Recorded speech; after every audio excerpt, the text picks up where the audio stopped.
ऐसी होती हैं जो अच्छी लगती हैं पर उसका फल विपाक बुरा है, उसका विपाक बुरा है।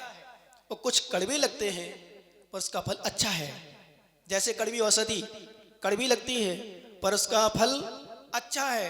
कड़वे वचन कई बार खराब लगते हैं पर उसका फल अच्छा होता है, ध्यान रखना, उसका फल अच्छा है। कुछ मीठे लोग होते हैं, मीठे वचन होते हैं, विश्वास करना, उसका फल कड़वा होता है। इसलिए हमारे आचार्य ने कहा, मालूम अभी एक सज्जन से मिला मैं एक दिन, कुछ दिन पहले शादी हुई उसकी। बोले महाराज फंस गया। मैंने तो पहले, अरे कौन कहा क्या, छोड़ो, बुरी तरह फंस गया। मैंने कहा मैंने तो पहले ही कहा था, समझाता जब वो नहीं हुई थी कि अभी भी छोड़ दे पूजा। क्या भगवान की पूजा नहीं, आने वाली पूजा। पर अकल में नहीं आई। बोले महाराज क्या करूं, वही कह रहा था अपने मन से, मुझे तो कहने नहीं पड़ा, मेरा मौन था। बोले जो खाए सो पछताए। अब मेरा मौन था, मैं कहता नहीं खाने वाला नहीं पछताता है। नोट कर लेना ये धारणा गलत है। अनके जैसे अज्ञानियों की धारणा बन चुकी है। नहीं खाने वाला कभी नहीं पछताता है, खाने वाला ही पछताता है। एक गलत धारणा है, खाए तो पछता है। क्या को पछता, खाए ही नहीं, क्या को पछता, वो खाए ही नहीं, उसने लिए ही नहीं, कुछ मिला ही नहीं, संसार भोगे ही नहीं कुछ, उसको कष्टाएंगे काहे की समस्या। वो तो सुखी रहेगा, वो खुश रहेगा, प्रसन्न रहेगा। एक बात अनुभव कर लेना, एक शादीशुदा का चेहरा देखना, एक बिना शादी का चेहरा देखना, और बिना शादी में भी जिसके परिणाम वास्तव में विशुद्ध हैं, कहीं किसी प्रकार की परिणाम विकृति नहीं गई, उसका चेहरा देखना, उसका चेहरा अलग चमकता हुआ दिखेगा, और शादी चेहरा राजू जैसे दिखेगा। अब हंस लो, हंसी आ जाएगी, दांत दिख जाएंगे, होंठ चमक हो जाएंगे, लेकिन अंतरंग की हंसी नहीं रह जाती। सच में अंतरंग की हंसी नहीं रह जाती भाई साहब, अंतरंग की हंसी चली जाती है। क्या करूं महाराज, बस परेशान हूं, टेंशन में हूं, इसलिए कई बार प्रवचन नहीं सुन पाता बेचारा। क्यों? बोले महाराज क्या करूं, तीन तीन हैं, कुछ तो करना पड़ेगा उनको। एमजी पुरम में अब मुखिया जी ने बनाया तो मुझे ही बनाना पड़ेगा, क्या कुछ करना पड़ेगा। लेकिन मैं कहता हूं भैया क्या करूं, फंसने का तो फल है, हमें कोई चिंता, बोले ठंडी कहीं गर्मी, हमें कोई चिंता नहीं थी, कहां जाना है मिल जाएगा कहीं ना कहीं, तकत तो मिलेगा, पाटा तो मिलेगा, बैठने आहार मिलेगा, कुछ तो मिलेगा, दाल रोटी तो मिलेगी, नहीं मिलेगा तुम्हारा मलीदा, दाल रोटी मिलेगी क्या। हाँ भाई सुभाष जी ने मलीदा बना दिया, नहीं मिले तो रोटी तो मिलेगी, आहार तो मिलेगा, और नहीं मिलेगा पानी मिलेगा, खिचड़ी मिलेगी, कुछ ना कुछ मिलेगा, और नहीं मिलेगा थोड़ा मोकार मंत्र तुम है मेरे पास, उसका भोजन करके रह जाऊंगा, भगवान का नाम लेके सो जाऊंगा, पर भीख नहीं मांगूंगा, भोजन नहीं मांगूंगा, क्या भोजन नहीं मांगूंगा, बढ़िया शांति साधना करके समाधि मान कर लूंगा। हमारे आचार्य कहते हैं ज्ञानी क्या करें, विश्व मिश्चित मोद गदम बारणम सोहम, क्या कह रहे हैं जी, जो विश्व मोदक अथवा इंद्राण फल, इंद्राण फल मतलब इंद्र के द्वारा फल जो होते हैं, 15 फल होता है, इसको ही फल ही विश्व फल होते हैं। ऐसा विश्व फल देखने में सुंदर, जिब्बे सुहम, जिब्बे सुहम जीव को सुख देने में सुंदर, मतलब सुने दिष्टपियम देखने में अच्छा प्रिय लगते हैं, तह जाड़क सोखम्पी, उसी तरह इंद्रिय विषय शुभ भी लगते हैं, देखने में अच्छे लगते हैं, भोगने में मधुर लगते हैं, पर विपाक विपाक अशुभ है। क्या करे, मरण नियम से मरण है। आप लोग देखो ना, मर गए इतने सारे, देखो मैं कल कहा था बाबा से, पिंड खजूर का चेहरा था, दीपक और बतन का नाम दीपक बतन है, बतन दीपक जैसे चेहरा था, आज चेहरा देखने लायक नहीं बचा, बिल्कुल छुहारा से भी खराब होगा। छुहारा तो फिर भी देखने में चलोगे जो मीठो है, ये बाबा को तो दिखा ही नहीं रहो, कछु सूख गो, चिकड़ गो, चिपड़ गो, कहे। बोले महाराज क्या करें, उस पिंड खजूर को हमने भोगों की याद में सुखा दिया है, अब छुहारा बचा है, अब तो हम आपके चरणों में इसलिए आए हैं, जो छुहारा बचा है उसको हम चारित्र की भगोनी में डालेंगे और ज्ञान के दूध में भिगोएंगे और तप की याग्नि में तपाएंगे, समय शक्ति स्वर्ग और मोक्ष मिल जाएगी, नहीं तो फिर सूख के जल जाएगा, चबाने के काम भी नहीं आएगा। क्या इसलिए फिर विचार करने वाले बहुत सारे वृद्ध हमारे संग में जाओ, संग में जगह जाओ, तुम जाओ नहीं जाओ, यहीं आ गए संग 2 बार, तो देखा आपने कितने बूढ़े बूढ़े महाराज हैं, 90-90 साल, 95-95 साल के, 70-70 साल के बाद निकलते घर से, सबको संसार की क्रियाएं करके बैराग हो जाता है, उनको बैराग हो, चलो सब कुछ देख लिया, अब क्या करना, चलो गुरु चलो में बहुत अच्छे होते हैं वो लोग, कम से कम निकल तो जाते हैं, मुखिया जैसे तो हमें लगा 70 क्या 80 के हो जाए लस्सी पीने लायक, तो ही मुश्किल पड़ जाए। बोले महाराज क्षमा नहीं छूटेगी। क्या बोले सब कुछ छोड़ दूंगा पर क्षमा नहीं छोड़ेगी। क्यों? बोले महाराज क्षमा मलिदा बना बना खिलाती है। संसार का राग, संसार का मोह, सच में मोह इतना तीव्र होता है भैया, इतना तीव्र होता है। मोहिनी कर्म का जब उदय आता है, सच में मैंने देखा है बड़े बड़े ज्ञानियों को मोह करते हुए, बड़े बड़े ज्ञानियों। मोह मतलब ऐसा मोह, चारित्र मोहिनी कर्म का उदय, दर्शन मोहिनी को उदय में तो व्यक्ति को श्रद्धान नहीं हो पाता है, और चारित्र मोहिनी के उदय में व्यक्ति को जब राग उत्पन्न होता है, मोह उत्पन्न होता है, वो धर्म को, आत्मा को, भगवान को, चिन्माणी को सब कुछ भूल करके व्यक्ति विशेष से मोह में जुड़ जाता है, सब कुछ छोड़ जाता है। विश्वास करना ज्ञानी, पर कहीं भी होता है तो याद आती है वो कैसा है, वो कैसी है, वो कैसा होगा, ये सब याद। मोहिनी कर्म को दैसे ध्यान रखना। किसको दैसे? मोहिनी कर्म को दैसे। इसलिए मैंने एक दिन कहा था, संभवतः मैनपुरी में कहा, मुझे ध्यान नहीं है, ज्ञानियों तुमसे भी कहा होगा शायद एक आध बार, कि श्रावक यदि साधुओं से राग करे तो उसका तो कल्याण हो जाए, पर साधु यदि श्रावक से राग करने लग जाए तो उसका पतन हो जाएगा। श्रावक साधु को याद करे तो उसका तो कल्याण हो जाएगा, और कहीं साधु श्रावक को याद करने लग जाए, राग आ जाएगा तो पतन हो जाएगा, रत्तो बंध अधिकम्मम हो जाएगा। नियम से राग कर्म का बंद करा देगा। कर्म बंद ही करता है, और कर्म बंद ध्यान रखना, नियम से हमारा अशुभ कर्म है, अप्रशस्त राग है, तो हमारे लिए संसार में भटका देगा। इसलिए हमें बहुत बचना है। आग से बचने की आवश्यकता नहीं है, राग से बचने की आवश्यकता है। किससे? आग से बचने की आवश्यकता नहीं है। आग आ जाए, जल जाओ, ध्यान में लीन हो जाओ, कल्याण हो जाएगा, कर्मों का क्षय हो जाएगा। गज कुमार मुनिराज को आग लगा दी थी, पांडवों के लिए आग लगाती थी, आग लगा दी थी।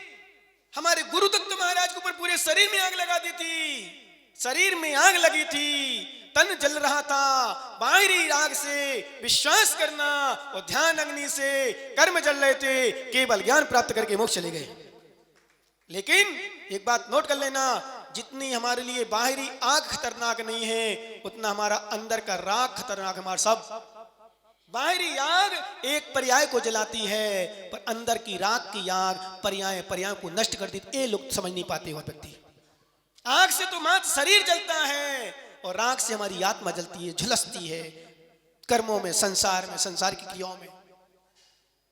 इसलिए बहुत संभल के रहना है।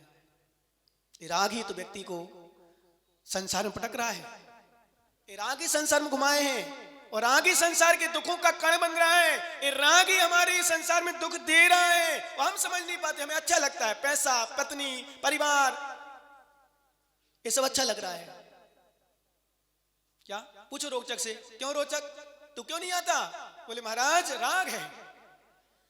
रोचक मतलब रोचक से नहीं है, बहुत से रोचक हैं यहाँ रुचि रखने वाले दुकानों से।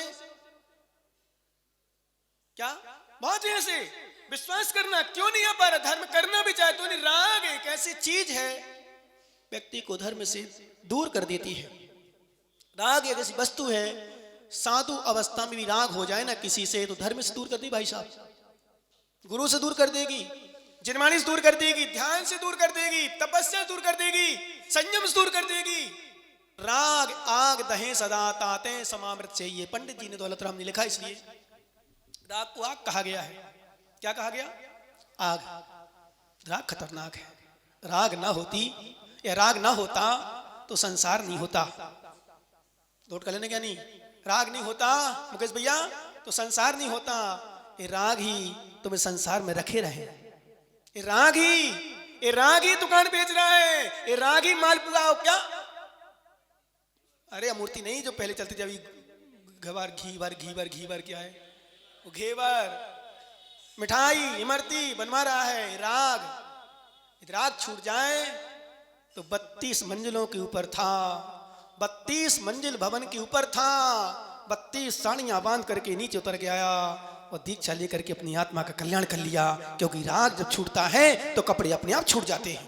घर अपने आप छूटता है, परिवार अपने आप छूटता है, मोह अपने आप छूटता है। विश्वास करना, ये मोह कर्म के उदय से ही चारित मोहिनी कर्म उदय से राग उत्पन्न होता है। जब राग आदि कम होता है मोहिनी कर्म के क्षयोपशम से, तो अपने आप सब कुछ छूट जाता है। संसार में कोई अच्छा नहीं लगता, संसार में कोई अच्छा नहीं लगता यदि मोहिनी कर्म ना हो तो। मोहिनी कर्म ना हो तो सब कुछ बेकार लगता है, नीरस दिखता है। और विश्वास करना, मोहिनी कर्म का उदय होता है तो नीरस में भी सरस महसूस होता है। इसलिए ज्ञानियों, किसी को दूर, द्रव्य को दूर नहीं करना, मोह को दूर करना। जब हम कभी अपने साधुओं से मिलते हैं, विश्वास करना, मालूम क्या कहते हैं? इस पेन से दूर मत हो, पेन से राग को दूर करो, निमित्त से मत बचो, अपने परिणामों को निर्मल रखो। क्या? निमित्त से मत बचो, अपने परिणामों को दूर, द्रव्य को दूर नहीं करना है, द्रव्य को दूर नहीं करना है, अपने मोह को दूर करना है। द्रव्य पड़ा हुआ है, रास्ते में निकलते हैं, जलेबी दिख रही हैं, समोसे दिख रहे हैं, कचौड़ी दिख रही हैं। विश्वास करना, अनेक प्रकार की कन्याएं दिख रही हैं, अनेक प्रकार की रानियां दिख रही हैं, फिर भी निर्विकार चले जा रहे हैं। इसी का नाम दिगंबर साधु है, वीतराग साधु है। विश्वास करना ज्ञानी, इसी का नाम वीतरागता है। और जहां कमरे में बैठे हो और कुछ ना दिखे, कुछ ना दिखे, और मोहिनी कर्म का उदय हो, तो वहां भी सब कुछ दिखता है। क्या? वहां भी सब कुछ दिख रहा है। इसके मतलब राग है, मोह है, मोहिनी कर्म है। नहीं होने पर भी, मैंने कहा था एक दिन, जब तुम्हारे अंदर राग होता है, चुन्नू बैठा मंदिर में है, वर्षा दिखती यहां है, बैठा यहां है, आंख बंद करके बैठा है, और दिख रही कहां है? मेरी पत्नी। और ज्ञानी जब बैराग होता है तो सामने भी बैठी चार चार रानियां, फिर भी पत्नी नहीं दिख रही, भगवान आत्मा दिख रही, और तत्व की चर्चा हो रही। सवेरे माता पिता के चरण छू लेते हैं और दिगंबर साधु बन जाते हैं। ये वैराग दशा है, ये वैराग दशा।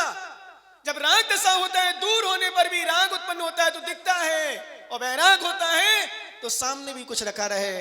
हमारे आचार्य ने, कुंदकुंज स्वामी जी ने वार्षाणुपेक्षा ग्रंथ में एक सुंदर सूत्र लिखा हम लोगों के लिए, विशेष रूप से सब्बगम पेच्छन्तो इत्तीडम तासुर यदि मुयदि भावम सो बम चेर भावम दुद्धरु खालु दर्दुम। आचार्य महाराज लिखा, यानी सबसे बड़ा ब्रह्मचर्य क्या है? स्त्री से दूर हो जाना ब्रह्मचर्य नहीं है, स्त्री को नहीं देखना ब्रह्मचर्य नहीं है, स्त्री से दूरी बनाए रखना इसका नाम, उसको तो बनाना वो तो बहुत बड़ी अनिवार्य है, पर इसका नाम ब्रह्मचर्य नहीं है। ब्रह्मचर्य की जब परिभाषा हमारे आचार्य माने उत्तम ब्रह्मचर्य की परिभाषा लिखी, तो मालूम क्या लिखा? सब्बगम पेच्छन्तो इत्तीडम तासुर यदि भावम।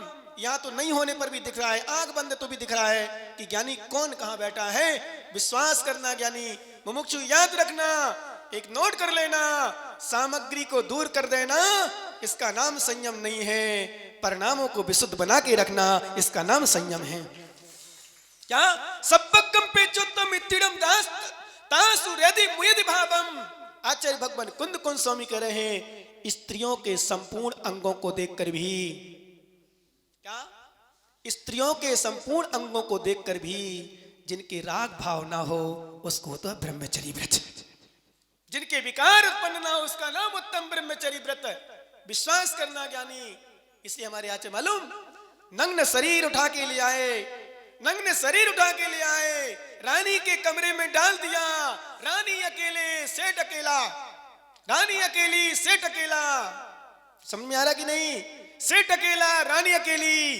रानी भी अपने हाव भाव विलास से सेठ को प्रसन्न करने का प्रयास कर रही, सेठ को भिखारी बनाने का प्रयास कर रही, लेकिन धन्य है, नग्न अवस्था में है, नग्न अवस्था में है, रानी अकेले है, फिर भी परिणाम इतनी विशुद्धि नहीं, किसी प्रकार का विकार नहीं। इसका नाम उत्तम ब्रह्मचर्य।